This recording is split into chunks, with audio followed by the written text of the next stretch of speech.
Hi மக்களே!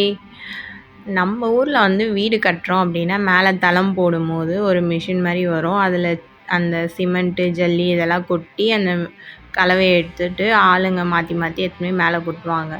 ஆனா, இங்க இந்த பெரிய பெரிய அப்பார்ட்மெண்ட்ஸ்லாம் பார்த்தீங்கன்னா, எப்படி கட்டுறாங்கன்னா, இதே மாதிரி தான் கலவை கலக்கிறது என்னவோ லாரியில இருக்கு. அதுலேருந்து ஸ்ட்ரெயிட்டா ஒரு பைப் மாரி வச்சு எக்ஸ்டெண்ட் பண்ணி எவ்வளோ தூரம் போணுமோ, அவ்வளோ தூரம் போகுதுங்க அது. அந்த பைப் மூலியமா கலவை டைரக்ட்டா எந்த ஃப்ளோருக்கு போய் கொட்டணுமோ, அங்க கொட்ட ஆரம்பிச்சுட்டு அவங்க டைரக்ட்டா எடுத்து அப்படியே யூஸ் பண்ணிக்கிறாங்க. ஸோ, அன்னைக்கு கலவெல்லாம் கொட்டிட்டு லாஸ்ட்டா வேஸ்ட் ஆனத தான் இப்ப கீழ கொட்டிட்டுருக்காங்க. அந்த பைப்ல ரிமைனிங் இருக்கிறத தான் கீழ கொட்டிட்டுருக்கு இப்ப அது.